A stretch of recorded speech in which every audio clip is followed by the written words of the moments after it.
Yes, hello friends.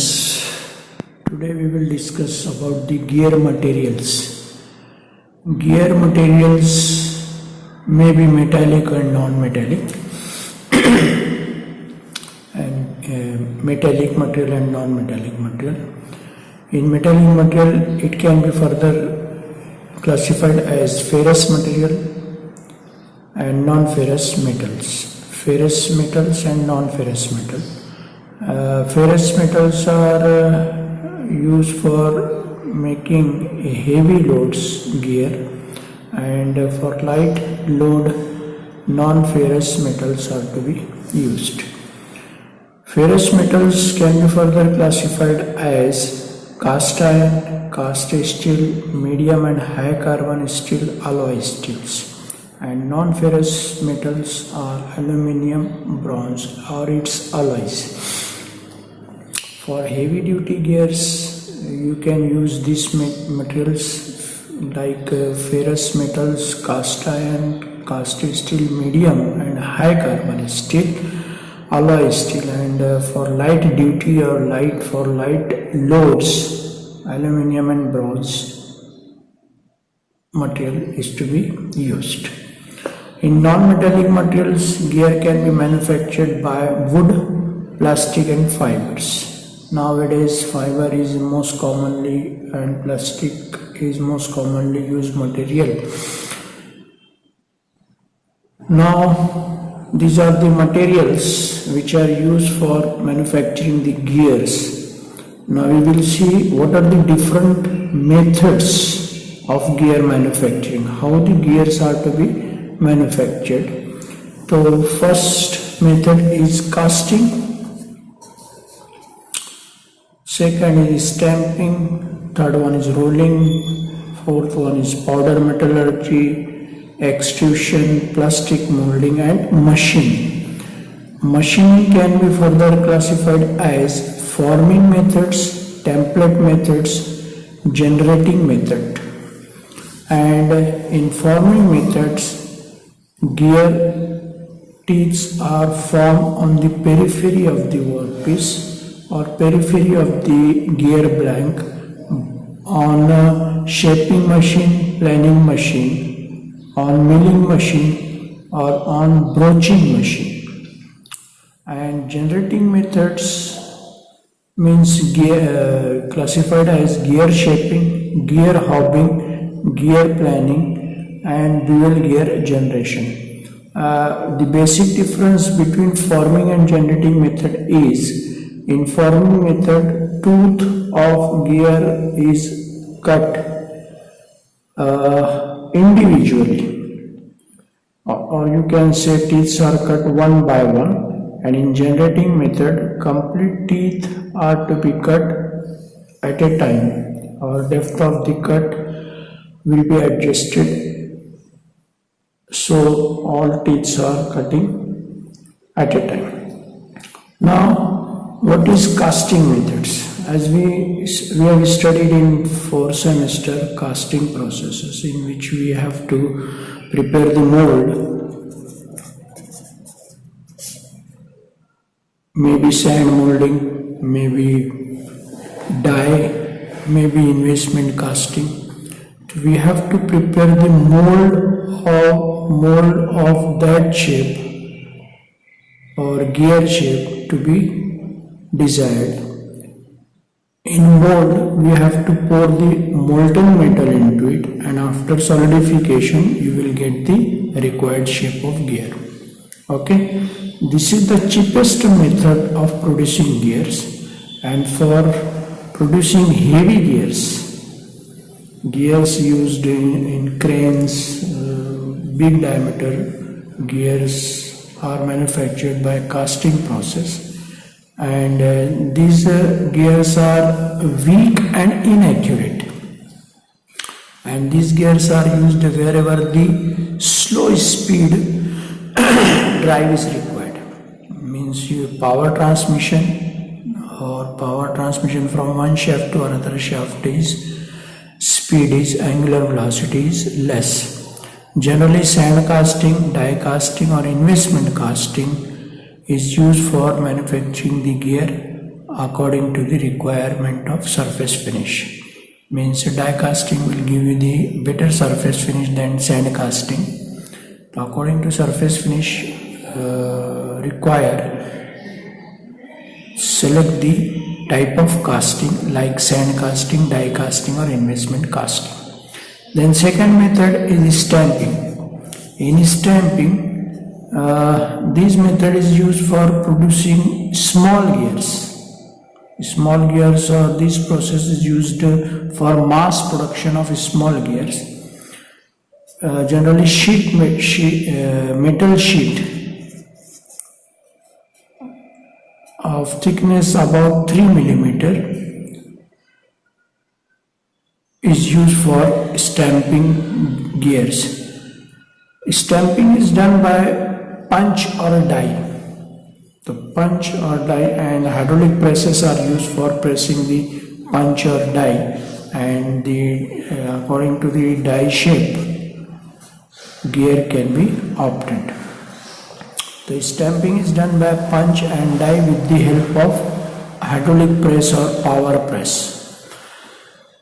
It gives high accuracy and surface finish. The gears manufactured for toys, children toys, watches, clocks are manufactured by this method because gear thickness is not more than 3 mm. So these gears are used generally in toys, toys, toys, watches, clocks, etc. Now rolling method, we have studied hot rolling and cold rolling in 4th semester. In rolling method, obviously gear manufacturing having two methods, hot rolling and cold rolling. These two processes are used for manufacturing the gears. In hot rolling, obviously metal is to be heated and gear blank is rolled against the master gear. So this is suppose gear blank and the having teeth, this master gear, this is attached to the one roller, this is attached to the another roller, then it is pressed together and the material is heated, of course. So due to heatness, what will happen, these two rollers are rolled against the master gear to produce desired shape on the periphery. When you will press and roll, so this teeth will be penetrates in the blanks and you will get the required number of teeth. The shape and size of teeth of master gear is obtained on the gear blank, and finally after rolling, the teeth are finished by machining process. Similarly, cold rolling, this metal is heated up to its plastic state, and in cold rolling no heating required. Master gear rollers are pressed, master gear presses the gear blank, but since it is cold one, the pressure required for pressing will be more, and in hot rolling pressure will be less. Then next is a powder metallurgy.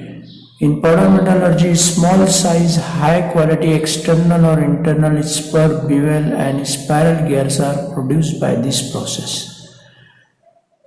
And when you are making the gear by powder metallurgy, there will be no finishing, no machining, no finishing, no super finishing is required.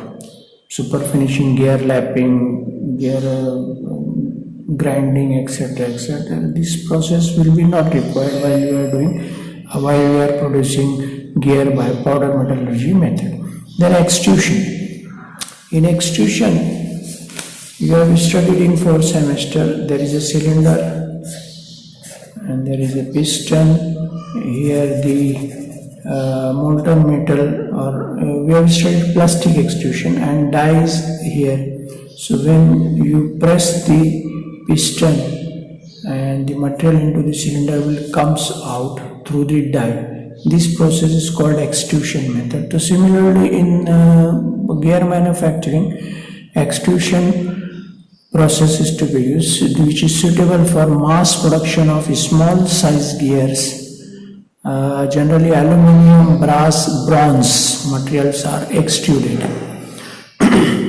In this process, heated gear blank is placed inside the cylinder. The molten metal is not placed, heated gear blank are placed into the cylinder, inside the cylinder, and press from one end with the ram. So this is the ram, you will press and this gear blank comes out from the die which are having the teeth. To pass from one end with a ram, the other end carries the die similar to the shape. This die similar to the shape of required gear. On pressing, the gear comes out from the die, and after that gear can be finished. Then plastic molding. Generally plastic gears are made by plastic molding, as the name suggests, plastic molding. So plastic materials can be manufactured by injection molding or compression molding. These two methods you have studied in 4th semester, injection molding and compression molding process. So these are very light duty gears. Non-ferrous materials can also be used as a raw material for gear making by plastic molding method. Then another gear manufacturing method is machining. Machining means we will use different types of machine for manufacturing the gears. This is the most widely used method for manufacturing gears, and the machining method is most accurate method for manufacturing the gears. You can produce accurate size and shape from the metal stock or from the blank. The gear is prepared by cutting one by one tooth. As I have told you in milling machine chapter, gear blank is there and tooth are cut one by one on the gear blank of desired shape and size on its periphery. The material removed in the form of chips. And in gear hobbing and gear shaping are the machining process, that is also machining process that we will see in next lecture, how the gear generates by gear hobbing or gear generating process.